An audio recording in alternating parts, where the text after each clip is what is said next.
Hi guys, so highlight ko lang itong kinapi ko dito, which is I earned na dito ng 60 USDT. So this is on the copy trading, no? So ito, Alpha AI, as we all know, sobrang dominant. At as yung dominance ngayon ng AI as well as meme.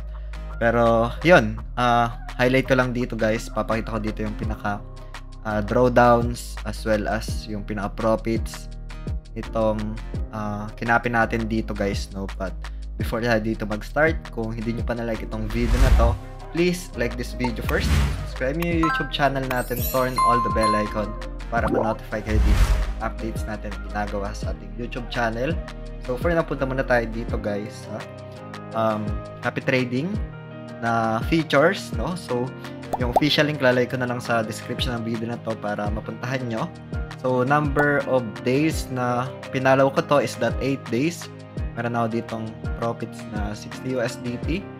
And as per observation dito sa kanyang statistics, so meron siyang drawdown guys, no? First month is that meron ditong drawdown na negative 29 USDT. Don't expect lang guys too much o the copy trading kasi hindi lahat ng profitable dito is that profitable talaga on the long run guys, no? Or pwede naman na sobrang consistent for the past couple of days and then after a week or two is that kakaroon siya ng sobrang malalim na decline or maximum drawdown. So that's the potential risk on copy trading guys, no? And as per observation guys, if ever na you copy is that hindi lahat nung tinitrade nung isang trader na yon, yung kinapi mo is that makukuha guys, no? Sometimes average na yung nakukuha mo dun sa kanyang trades, no? Pero as per observing dito guys, this is good thing kasi bots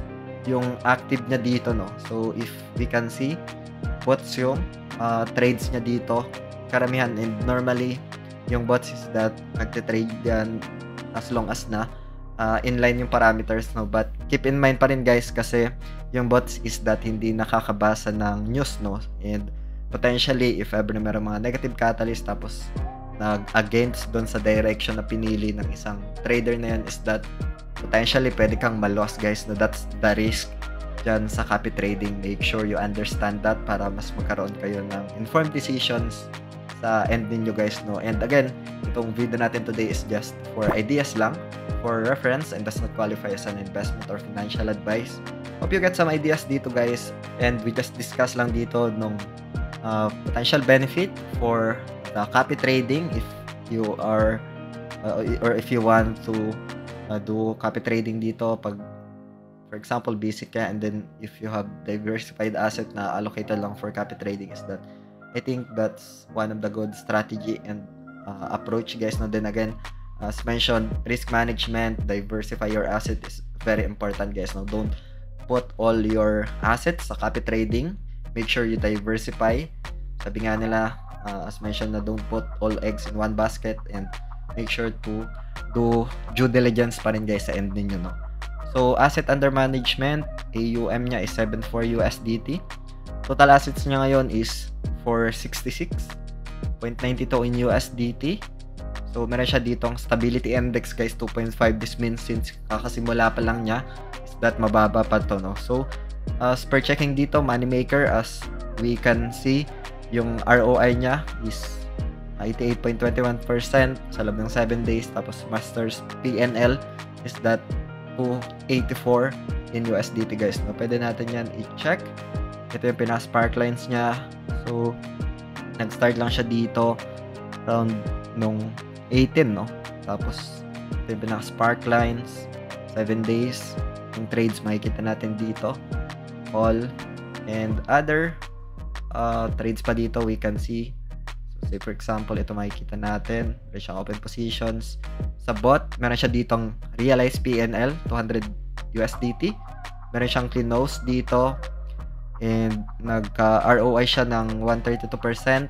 Yung initial niya is 109, so more or less nagka-profit siya dyan maybe 150 USDT. And say for example, itong na-terminate na trades niya is that nakakapag-copy ka dito is that you can earn din dito guys, no? So Ito, meron siyang open positions as well as of recording this video. Ito yung open niya, yung running.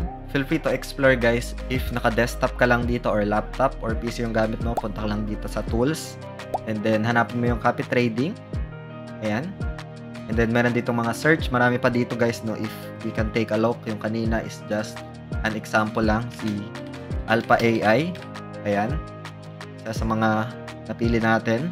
And marami pa dito guys, no? You can watch other top master traders dito. Ayan. So, make sure you study yung spark lines nila dyan, yung statistics, performance, and make sure you understand, acknowledge yung pinarisk dito guys in the copy trading and copy trading dito sa platform ni Bybit guys, no? So, sa application naman, you can just use yung app as well as yung cellphone ninyo guys, no? Pwede nyo puntahan yung copy trading. So, basically, nasa home tab lang. And then, once you open yung home tab, that may option na dyan ng copy trading. Once you select that, you can browse yung mga top master traders dito guys. So, yun. Hope you get some ideas dito guys. Feel free to ask lang kung meron kayong mga questions. And I'll try my best to give perspective sa inyo guys. Maraming salamat ulit sa panunood. Ingat tayong lahat. Peace out. Bye for now.